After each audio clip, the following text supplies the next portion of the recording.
एक ऐतिहासिक bill pass हुआ है।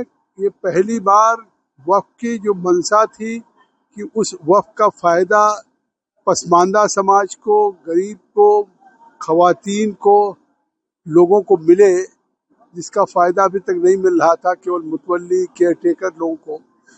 और आज जैसा खुद गृह मंत्री अमित शाह जी ने कहा था, अभी भी लोग गुमराह कर रहे हैं, जबकि साफ उस सदन में कहा सरकार के गृह मंत्री ने कि कोई खानका या मस्जिद या कब्रिस्तान नहीं ली जाएगी।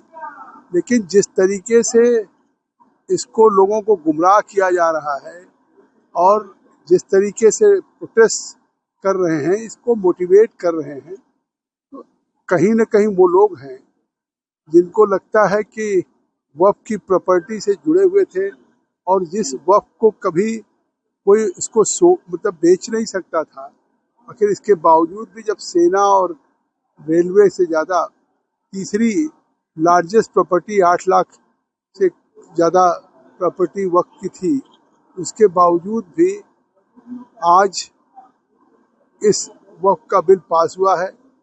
ये उसी तरीके से है, ये जो जस्टिस सच्चर ने कहा था कि आम पसमानदा मुस्लिम की हालत SC ST से बदतर है। उन्होंने कहा था कि हमारे इस अक़लियत में, अल्पसंख्यक में मुस्लिम बहनें 51.9% इलिटरेट है, हायर एजुकेशन तक 6.5% ही पढ़ने जाती हैं। तो इतनी हालत बदतर थी और उस जस्टिस सच्चर की दुहाई हमेशा ये कांग्रेस के, विपक्ष के लोग, समाजवादी के लोग, DMK देते हैं। और 2006 की रिपोर्ट से 2014 तक वो रिपोर्ट सरकार के ठंडे बस्ते में पड़ी रही कांग्रेस यूपी में। आज उस सच्चर कमेटी की रिपोर्ट को भी लागू करने का काम भारत के प्रधानमंत्री नरेंद्र मोदी ने किया है। अब कम से कम इस बिल के पास होने से इस वक्फ के आने वाले दिनों में उस वक्फ के इनकम का फायदा कम से कम पूरे देश के उन गरीब, पसमानदा, अल्पसंख्यक समाज को मिलेगा।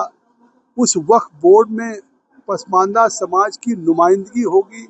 अभी तक वक्फ बोर्ड में न गरीब न पसमानदा का कोई प्रतिनिधित्व नहीं था।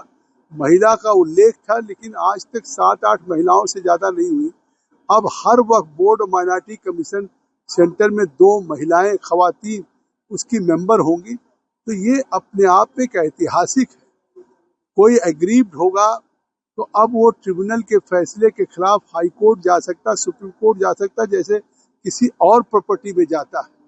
और जो ट्रिब्यूनल है, उस ट्रिब्यूनल में एक इस्लामिक स्कॉलर भी रखा है कि अगर रिटायर्ड डिस्ट्रिक्ट जज या कारी के बीच में कोई हो तो इस्लामिक स्कॉलर की मदद करें।